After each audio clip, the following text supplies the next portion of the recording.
નમસ્કાર, વીટીવી ગુજરાતી.com પર તમારું સ્વાગત છે અને મારું નામ છે કરેલ ચરોતરા. હાલ જે છે મોટા ભાગના ગુજરાતના જિલ્લાઓમાં અને મોટા ભાગના તાલુકાઓમાં સારો એવો વરસાદ નોંધાઈ ચૂક્યો છે. એમ પણ કહેવામાં આવતું હતું કે આ વર્ષે સારું ચોમાસું જશે. પહેલા તો ઘણો સારો વરસાદ આવી ગયો, 10 જૂનની વાત કરી રહ્યો છું, પરંતુ વચમાં ગેપ આવી ગયો. પરંતુ હવે ગેપ પૂરાઈ ચૂક્યો છે અને વરસાદનો બીજો રાઉન્ડની શરૂઆત થઈ ચૂકી છે. અત્યારે તમે ગુજરાતના મોટા ભાગના જિલ્લાઓમાં તમને સારો વરસાદ દેખાઈ રહ્યો છે. અત્યારે આપણે ભીંડીના માધ્યમથી સમજીએ કે કયા કયા વિસ્તારમાં હાલ જે છે એ વરસાદ 16 તારીખે આવી શકે એમ છે. ખાસ કરીને જો જિલ્લાઓની વાત કરીએ તો અમરેલી, આની સાથે સાથે જુનાગઢ, રાજકોટ આ જિલ્લા ખાસ મહત્વના છે. અમરેલી, બાબરા, જસદણ, ગઢડાળા આ બધું જોવા જઈએ તો ચોટીલા, થાન, વાંકાનેર, રાજકોટ, ગોંડલ, મોવિયા, જેતપુર, ઉપલેટા, જુનાગઢ, કુતિયાણા, કરેશ, કેશોદ, આ બાજુ કુંડલા, ધારી, બગસરા આ બધા જ વિસ્તારોમાં સારો વરસાદ અને ધોધમાર વરસાદ પડવાની શક્યતાઓ વ્યક્ત કરવામાં આવી રહી છે. રાણપુર અને બોટાદમાં પણ સારો વરસાદની આશા વ્યક્ત કરવામાં આવી રહી છે. હવે બોટાદમાં તો થોડાક સમયથી વરસાદ નથી પડી રહ્યો, તો એ બોટાદમાં પણ હવે સારા વરસાદની આગાહી કરવામાં આવી રહી છે. આ બાજુ જો કચ્છની વાત કરીએ તો કચ્છમાં થોડો ઓછો વરસાદ હજી સુધી દેખાઈ રહ્યો છે. તો એ ઓછા વરસાદની વાતમાં અત્યારે સારા સમાચાર એ છે કે શીશગઢ, માંડવી, મુન્દ્રા, ભુજ, નિરોણા, ગાંધીધામ, ભચાઉ, મફરા, રાપર, ખાવડા આ બધા જ વિસ્તારોમાં સારો વરસાદ નોંધાઈ શકે છે. અને જે ભુજનો વિસ્તાર છે, ભુજથી ગાંધીધામનો જેટલો પણ વિસ્તાર છે ત્યાં સારો વરસાદ પડી શકે છે. હવે જ્યારે હું સારા વરસાદની વાત કરી રહ્યો છું, જેટલા પણ વિસ્તારના નામ બોલ્યો એ બધા જ વિસ્તારમાં એવું ના હોઈ શકે કે બધા જ વિસ્તારમાં એક સાથે વરસાદ આવી શકે. હવે ઘણા બધા લોકો કોમેન્ટ કરીને મને કહેતા હોય છે કે અમારા વિસ્તારમાં તો આવ્યો નથી, તમે એમ કહેતા હતા વરસાદ આવશે. તો બની શકે કે તમારા આસપાસના વિસ્તારોમાં વરસાદ આવે, કદાચ બની શકે કે તમારા વિસ્તારમાં આજે વરસાદ ના આવે, આવતીકાલે આવી શકે છે. એટલા માટે જ આ સાર્વત્રિક વરસાદની આગાહી નથી કરી રહ્યો. હાલ જે છે એ અમુક વિસ્તાર પૂરતુંની વાત કરી રહ્યો છે કે અમુક વિસ્તારમાં ધોધમાર વરસાદ પડી શકે છે. એમાં તમારો વિસ્તાર પણ હોઈ શકે છે. હવે આ બધા જ વિસ્તારની વાત કરીએ તો દક્ષિણ ગુજરાતને આપણે કેવી રીતના ભૂલી શકીએ. આજના દિવસની વાત કરીએ તો સુરત, વ્યારા, અવા આ બાજુ ભરૂચ, અમોદ, વડોદરા, બોડેલી આ બધા જ વિસ્તારોમાં સામાન્યથી ધોધમાર વરસાદ પડી શકે છે. જો ઉત્તર ગુજરાતની વાત કરીએ તો ઉત્તર ગુજરાતમાં સામાન્ય એવો વરસાદ રહી શકે છે. આ સાથે હિંમતનગરથી ખેડબ્રહ્મા, ડાંગપુર, ઉદયપુર એટલે કે આમ તો જો કે રાજસ્થાનનો ભાગ થઈ ગયો, પરંતુ એ પટ્ટો આખો કવર કરીને સામાન્ય વરસાદ લાવી શકે છે. જો આપણે 17 તારીખની વાત કરીએ, 17 તારીખે કયા વિસ્તારમાં વરસાદ આવી શકે છે, તો 17 તારીખે જે વાતાવરણ છે એ હમણાં તમને બતાવી રહ્યા છીએ. 17 તારીખે જે સૌરાષ્ટ્રનો જે વિસ્તાર છે ત્યાં આપણને એવું લાગી રહ્યું છે કે વધારે પડતો વરસાદ આવશે. એમાં પણ ખાસ કરીને જે પોરબંદરનો વિસ્તાર છે, પોરબંદરની સાથે સાથે ઉપલેટામાં સારો વરસાદ પડશે. જેતપુર, ગોંડલ, આ બાજુ કાયાવાડ, લાલપુર, ખંભાળિયા, ભાટિયા, દ્વારકા, ઓખા, આ બાજુ માંગરોળ, કેશોદ, વેરાવળ આ બધા જ વિસ્તારોમાં સારો વરસાદ અને ધોધમાર વરસાદ આવવાની શક્યતાઓ છે. આ સાથે જામનગરને આપણે કેવી રીતના ભૂલી શકીએ, જામનગરમાં પણ પવન સાથે વરસાદ આપણને અહીં દેખાઈ રહ્યો છે. મહત્વની વાત તો એ છે કે ઉપર થોડું આપણે જઈશું તો આપણને ખબર પડશે કે જે કચ્છનો વિસ્તાર છે, કચ્છના વિસ્તારમાં પણ સારો વરસાદ પડી શકે છે. પરંતુ સામાન્ય વરસાદ ધારોમાં આવી રહ્યો છે, સામાન્યથી ધોધમાર વરસાદ માનવામાં આવી રહ્યો છે.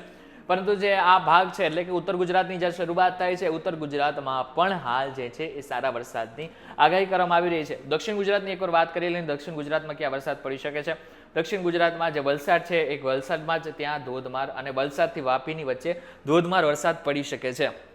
18 તારીખની વાત કરી લે, 18 તારીખે કયા કયા વિસ્તારમાં વરસાદ આવશે, તો 18 તારીખે આમ જોવા જઈએ તો સાર્વત્રિક વરસાદ આપણને દેખાઈ રહ્યો છે. દક્ષિણ ગુજરાતથી લઈને સૌરાષ્ટ્રથી કચ્છ અને કચ્છથી ઉત્તર ગુજરાત અને ખાસ કરીને અમદાવાદ, મધ્ય ગુજરાતની વાત કરીએ તો મધ્ય ગુજરાતમાં અમદાવાદમાં 18 તારીખે આગાહી પહેલા પણ આપણે જ્યારે વિડીયો બનાવેલો છે વેધરનો ત્યારે પણ આપણે કહેલું છે કે 18 તારીખે સારો વરસાદ પડી શકે છે અમદાવાદમાં. તો એ પ્રમાણે હવે 18 તારીખે આગાહી કરવામાં આવી રહી છે કે અમદાવાદમાં ફરી એકવાર વરસાદ આવશે. ગઈકાલે સારો વરસાદ પડ્યો, તો એ પ્રમાણે જોવા જઈએ તો 18 તારીખે સારો વરસાદ પડી શકે છે. અમદાવાદની સાથે સાથે જો આપણે કચ્છની વાત કરીએ, કચ્છમાં પણ સારો વરસાદ દેખાઈ રહ્યો છે. 18 તારીખે ખાવડામાં વધારે પડતો વરસાદ દેખાઈ રહ્યો છે.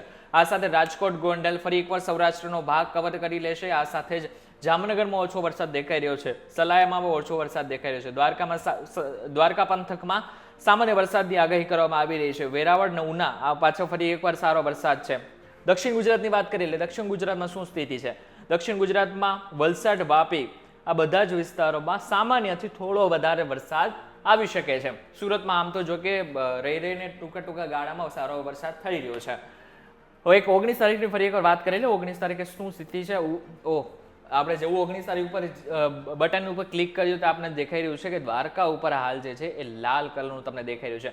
આ લાલ કલરનું શું છે? આ આગાહી કરી રહ્યું છે કે દ્વારકામાં સામાન્ય કરતા વધારે એટલે કે ધોધમાર કરતા પણ વધારે હવે વરસાદ પડી શકે છે. દ્વારકા, ભાટિયા, ઓખા, જે પોરબંદર, ભાંડવડ, ખંભાળિયા, કુતિયાણા, કડાચ, ઉપલેટા, કેશોદ, માંગરોળ, વિસાવદર, વેરાવળ, કોડીનાર આ બધા જ વિસ્તારોમાં ધોધમાર વરસાદ પડવાનો શક્યતાઓ વ્યક્ત કરવામાં આવી રહી છે. એટલા માટે થઈને જે લોકો આ બધા જ વિસ્તારમાં રહે છે એ તમારું ખાસ ધ્યાન રાખવાની જરૂર છે. આ બધા વિસ્તારોમાં સારો વરસાદ પડી શકે છે. 20 તારીખની એક વધારે વાત કરી લઈએ. 20 તારીખે કયા વિસ્તારમાં? 20 તારીખે આમ જોવા જાય તો મોટા ભાગના વિસ્તારોમાં આમ છૂટો છવાયા વરસાદ પડી શકે છે. ખાસ કરીને ફરી એકવાર જે સિસ્ટમ છે એ ધીરે ધીરે નીચે આવતી જાય છે. હવે એ પ્રમાણે જોવા જાય તો 20 તારીખે જે છે એ સામાન્ય વાતાવરણ દેખાઈ રહ્યું છે. 21 તારીખે શું છે? 21 તારીખે લગભગ એ જ સેમ ટુ સેમ બહુ વધારે ફરક નથી પડી રહ્યો. ચોટીલા, બોટાદ, ભાવનગર, અલંગ, સુરત, વલસાડ, વાપી આ બધા જે પટ્ટો છે આ પટ્ટામાં વરસાદ આવી શકે છે. આ સાથે રાજકોટ જિલ્લામાં પણ વરસાદ દેખાઈ રહ્યો છે આપણને. હવે થોડુંક ભારત ઉપર કવર કરી લઈએ. ભારતમાં શું સ્થિતિ છે આખા ભારતની વાત કરી લઈશું. જે ભારતની આપણે સ્થિતિ દેખાઈ રહી છે હાલ જે છે એ પવનની ગતિ, પવનની જે દિશા છે એ બરાબર ચાલી રહી છે. જે ચોમાસું છે એ પોતાની રીતે આગળ વધી રહ્યું છે. પરંતુ એક વસ્તુ મહત્વની છે કે ઘણા બધા જે મધ્યપ્રદેશ અત્યારે તમને ફરી એકવાર આપણે 16 તારીખ ઉપર આવી જઈશું. 16 તારીખની સ્થિતિને લઈને જ આપણે વિચારીએ શું કરીશું આગળ. 16 તારીખે તમે જેવી રીતના જોઈ શકો છો જે પવનની દિશા છે, જે બંગાળની ખાડીમાંથી જે પવનો આવે છે એ સારી રીતના ચાલી રહ્યા છે અને અરબ સાગરમાંથી પણ જે પવનો આવી રહ્યા છે એ પણ વરસાદ ગુજરાતમાં લાવી રહ્યા છે.